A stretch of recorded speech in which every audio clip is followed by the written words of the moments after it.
quando amamos. É para ontem, anteontem. Não conseguimos adiar, não conseguimos protelar. Se aquela pessoa que tu tá saindo quer marcar um encontro contigo daqui a uma semana, pode ter certeza que ela não está afim. É apenas uma transa. Ou uma consulta no Sistema Único de Saúde. Quando a gente ama, temos pressa, temos urgência, não aguentamos nada do tempo, as engrenagens do tempo, elas ficam tortas, elas ficam retorcidas. A gente quer engolir o futuro. Isso, máquina, os relógios derretem, como no quadro de Salvador Dalí. Quem ama não usa calendário. Fica mergulhado no presente. Bem-vindo à máquina!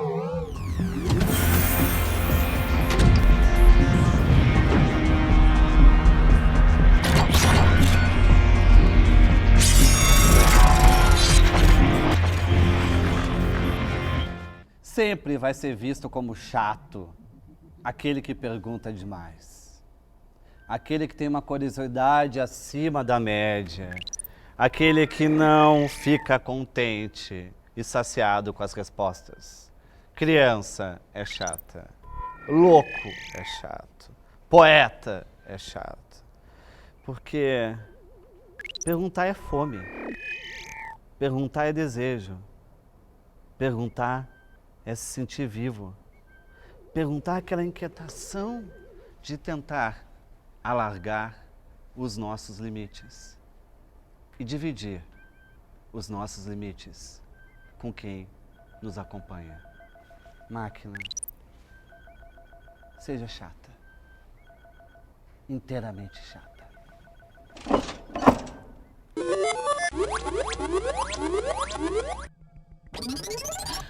Viviane Mosé, que delícia! Capixaba, psicóloga, psicanalista, mestre e doutora em filosofia, especialista em políticas públicas. Em 2005 e 2006 escreveu com Daniel Duarte o quadro Ser ou Não Ser, para o Fantástico da Rede Globo, foi o maior sucesso, e que apresentava temas da filosofia numa linguagem coloquial. Foi indicado ao Prêmio Jabuti na categoria Psicologia e Educação em 2002 por Estela do Patrocínio, Reino dos Bichos e dos Animais. É uma grande poeta, já escrevi Orelha para ela, ela tira a palavra da pedra, do rio. Atualmente ela é comentarista da Rádio CBN, no programa Liberdade de Expressão. Ela é inesgotável. Viviane Mosé. Adorei que você foi minha orelha. É bom, né? É. Foi o momento da minha vida que eu melhor escutei. Eu adorei, chiquérrimo você ser minha orelha, achei lindo. O que dói mais? Extrair um dente ou escrever um poema? Sem dúvida escrever um poema. Imagina, Mesmo pelo menos pra retirar mim. um siso? Porque tem anestesia, né? Siso tem anestesia, mas Poema poema não. não tem. Eu não sei se é todo mundo, Fabrício. Tem gente que faz isso com alguma facilidade. Eu conheço pessoas que fazem com muita facilidade. Para mim, não tem nada de fácil. Mas é isso que me agrada, eu acho. Assim. Fácil não teria muita graça. Para mim é bem difícil. Tu tem algum período em que tu sai do convívio para escrever ou tu consegue escrever poesia convivendo bem? Antes eu saía para escrever, mas eu não posso mais fazer isso, não tenho esse luxo. Eu perdi, eu adorava, acho lindo essa coisa do poeta, Bicho sabe? do mato. Acho lindo, ele se isola, eu fazia isso. Tu deixa teu sovaco peludo. Não, exatamente. Pelo menos eu ficava assim uma semana no carnaval, quando eu era solteira, não tinha filho, tipo 10 dias no carnaval, eu ficava em casa sem ouvir música, sem ver TV, sem computador, porque naquela época nem tinha internet. Sem se depilar. Nada. Não fazia nada. Sabe o que eu fazia? Contemplava paredes brancas e lia poemas, porque outras coisas eu não lia. Por exemplo, jornal, nada que me distraísse. Era uma coisa potencializava ao interna. máximo. Exatamente. Fazia isso com muito prazer. Buscava o poema em lugares desconhecidos. Para dizer a verdade, eu fazia isso, não era para buscar o poema, não. Eu fazia isso para dar conta da minha angústia, que sempre foi enorme. Vamos tentar puxar essa alavanca Tá, vamos lá. e reinventar a máquina.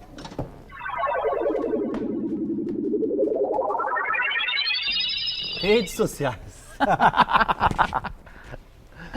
Porque não é pra Tu ser participa das redes sociais, gosta Sim, das redes sociais, gosto. é fanática. Não, eu tô no Facebook, demorei, fiquei enrolando aquilo ali, não era muito fã, não. Mas depois eu descobri que era um trabalho aquilo e eu gostei. Então eu tenho o meu Facebook, eu discuto basicamente educação e são textos que não são nada a ver com rede social, sabe? São coisas assim, às vezes de 1,5 página, 2 páginas, 3 páginas, ou uma citação enorme do Nietzsche. E de repente eu tenho 140 mil pessoas lendo aquilo e comentando. Então eu falei, caraca, isso aqui é um lugar legal. E hoje eu adoro, assim. Toda vez que eu tenho uma coisa em mim forte, eu vou lá e publico. Acredita que está transformando o pensamento a partir da rede social? Não, acho que a grande transformação do pensamento é a internet. Isso é uma grande Porque reformulação. a gente meio que fica numa aldeia indígena, porque a gente fica numa espécie de consciente coletivo, né? Eu acho que a rede social é social demais, sabe? Me incomoda um pouco. Eu gosto da internet, eu gosto do fato das pessoas poderem se reunir virtualmente. Eu gosto de eu poder inventar quem eu sou se eu quiser e ter um outro nome. Eu gosto da China, da Índia, do México, do Brasil Que e dos outro nome Estados tu gostaria Unidos. de ter, só para saber? Para mim? Meu nome para mim? Que nome tu gostaria de ser? Eu vou te falar um nome que eu acho lindo, talvez esse. Ana. Ana, tu Acho gostaria de lindo. ser 3 Ana. letras. Acho lindo. Ana. Nada mais simples, mais significativo. Eu adoro Ana. Então, se tu mudasse de personalidade na internet, apareceu uma Ana Opa, lá. já entreguei tudo, sacanagem. Viviane Mosé. Vai ver que tem uma Ana lá já. Olha, gente, eu ainda não botei essa Ana no ar, não, tá? Fica tranquilo, não procurem. Tu tem uma fome por conhecimento. A filosofia, ela tenta explicar as coisas. Tu explica as coisas de modo simples. Isso também vem da poesia. Sim. O filósofo é aquele que olha o óbvio e não tem medo do óbvio, da banalidade, do ridículo, do irrisório. É isso? É exatamente isso. E eu acho que as duas fazem uma combinação bem legal, porque a filosofia, ela leva você para um lugar muito bacana, conceitual, que é muito legal, né? Criar conceito, criar círculos, nó, sabe? Amarrar uma coisa e dizer, estou chamando isso de tal. E se dá um nome para aquilo, é do caramba. Eu acho que isso que é filosofia. É amarrar coisas e produzir contorno, sabe? E vai produzindo, você joga aquilo no mundo, de repente aquilo dura 1000 anos, ou não dura ano nenhum, morre ali mesmo. Mas é produzir conceito. Já o poema é produzir metáfora, que é exatamente o contrário. Você rasga aquela corda que você construiu como conceito, deixa aquilo transbordar. Às vezes você rasga e vira nada, água no chão.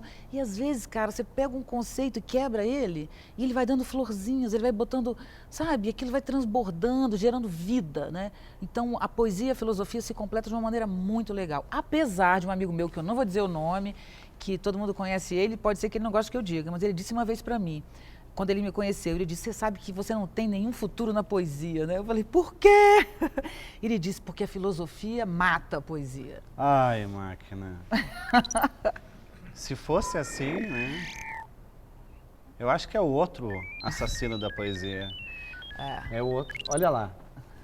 Adoro as coisas simples, elas são o último refúgio de um espírito complexo. Isso é do caramba, né? Isso é tudo de bom, né? É o que eu gosto. Por isso que eu queria me A chamar máquina Ana. pensando, né? A máquina é danada, essa máquina é esperta, essa máquina é inteligente. Entrou na total. Frequência. Por isso que eu queria a Ana, sabe? E agora, com o tempo passando, eu fiz 50 anos esse ano, né? Eu adorei, Fabrício. Sabe o que aconteceu quando eu fiz 50 anos? Eu descobri que eu tenho várias liberdades, direitos que eu me dou, sabe? Agora eu tenho 50 anos, tudo eu estou falando isso. Maluquices, Todas Quais coisas maluquices que tá fazendo, Algumas por eu não exemplo? posso contar, né? Pode, Mas- pode contar. Eu adoro que não se pode contar. É o que eu mais gosto. Eu sempre gostei de pagar micos.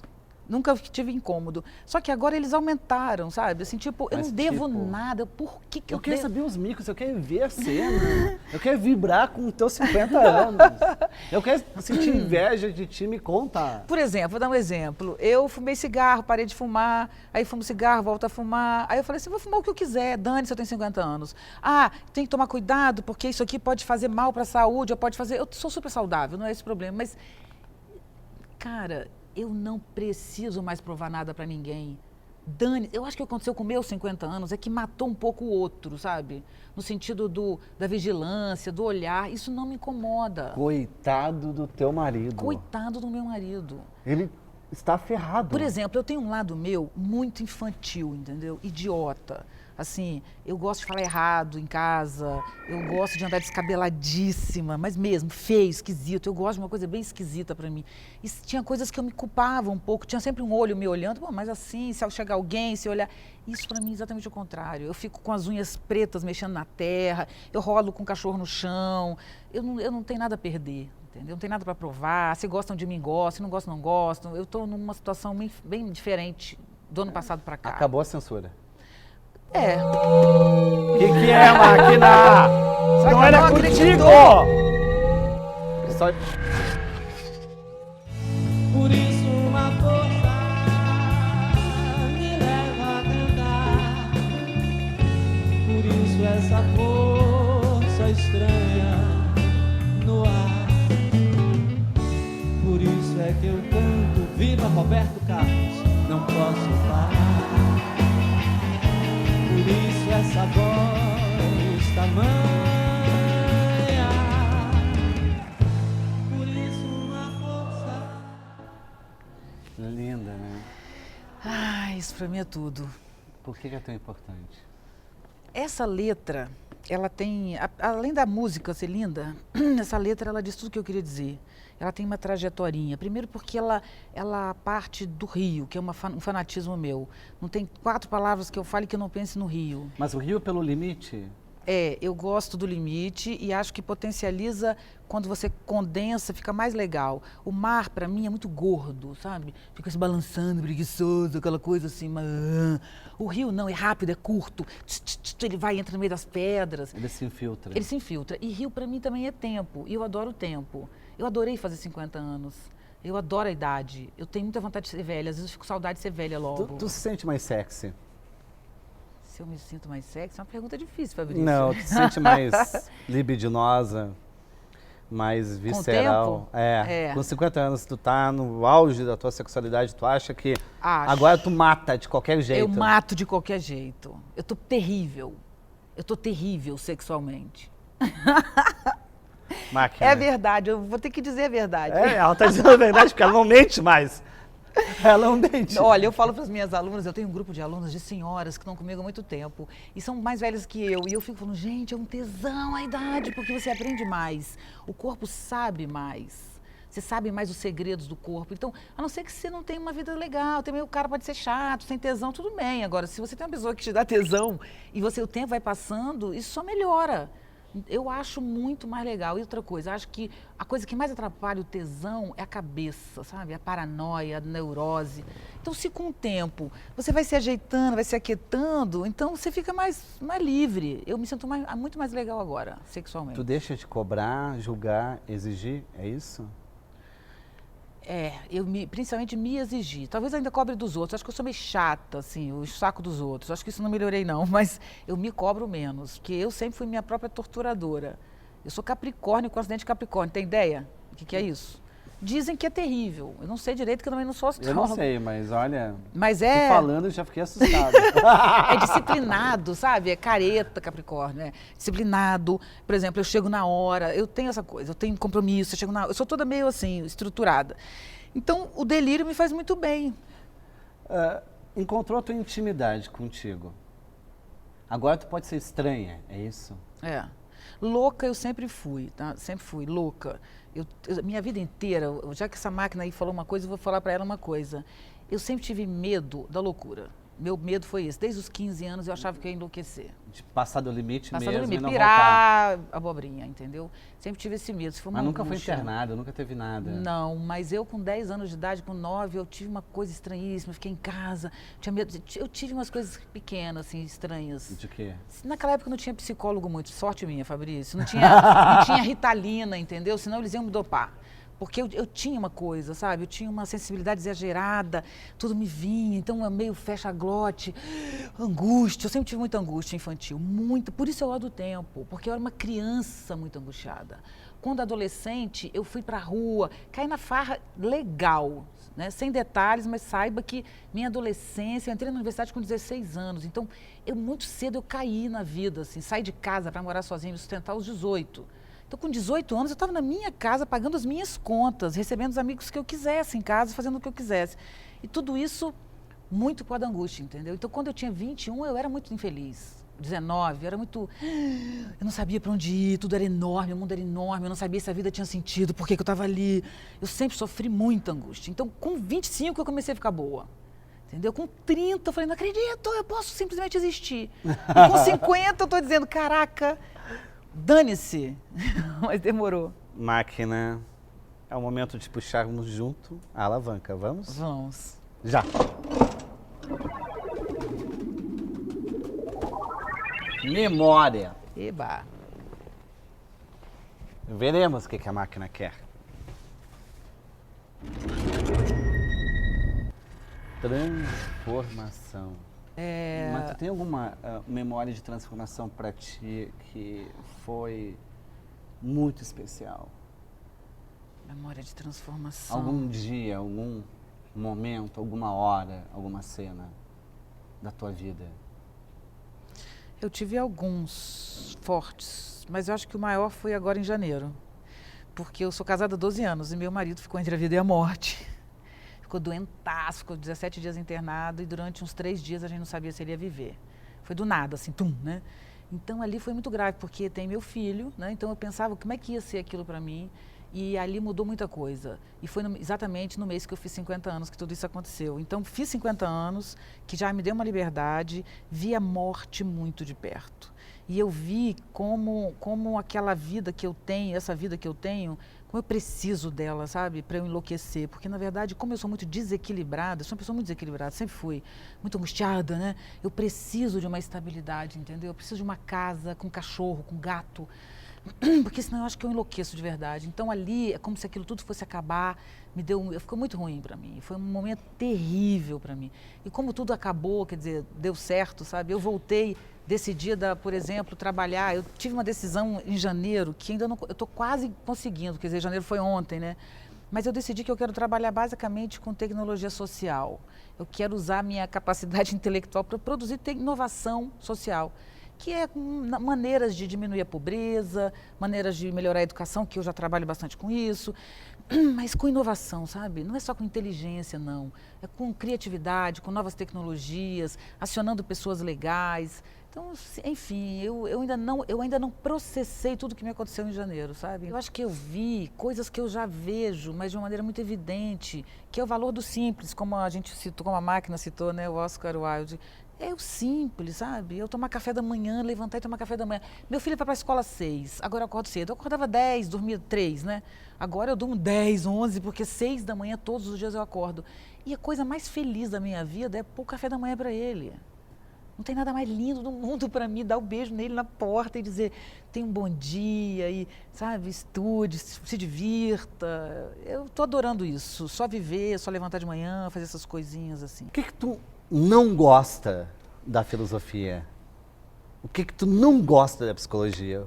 O que tu acha chato mesmo e tu não tem mais paciência? A maioria de tudo isso eu não gosto. Eu gosto de uma coisa que eu invento, de alguns amigos que inventam comigo. Não gosto pelo seguinte, eu não gosto de repetição, que é o que caracteriza a academia da filosofia, da psicologia, é uma repetição. Um fala e o outro fala e o que o outro falou. Ainda cita o nome da pessoa que falou, ainda a editora e a data. Entendeu? E a tipologia, enquadrar, categorias, não gosto disso. Muito chato isso, não aguento isso. eu não aguento essa repetição.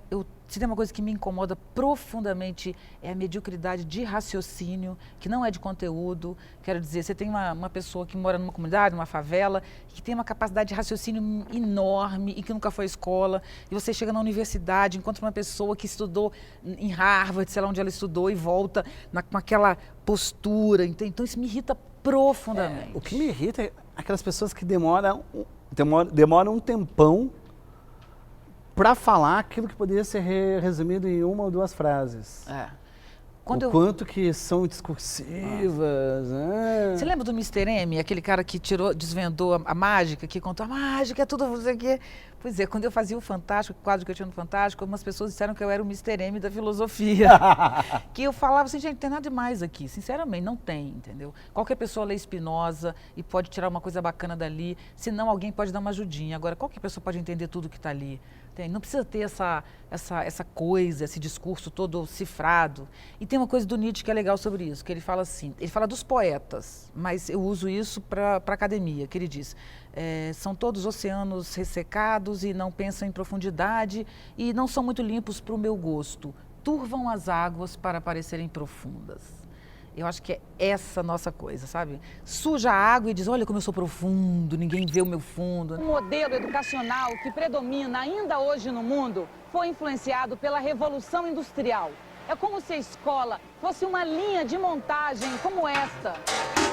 Português, matemática, química, geografia são peças a serem encaixadas. No final da linha, sai um produto para atender às exigências do mercado. Um aluno formado. Você tirou essa tua vontade de simplicidade? Foi da maternidade, por exemplo, conversando com o filho, educando o filho? Foi aonde que Não, foi do despertou? meu pai. Meu pai é um cara muito inteligente, muito, e fez supletivo primeiro e segundo grau. Sabe? Ele saiu da escola, sei lá, não me lembro direito, mas no quarto ano do ensino fundamental. Aí ele fez o supletivo para terminar o primeiro grau, fez supletivo para o segundo, e eu vi isso acontecer. Eu já tinha nascido, então eu acordava, meu pai estava estudando de madrugada, porque de dia ele tinha que trabalhar e tal. Então ele era... Nossa, que imagem bonita. Linda, linda. E minha mãe servindo café para ele de noite enquanto ele estudava. Eu acordava, minha mãe fazendo café e lanche, ajudando ele. Toda a e ele casa estudando. mobilizada. Exatamente. E aí, quando a gente sentava na mesa para o almoço, ele gostava de conversar daqueles assuntos. Então, falávamos de mitocôndria, sabe? Falávamos de... É muito engraçado, mas era isso. Falávamos um pouco espanhol, que ele estudava espanhol para fazer a prova.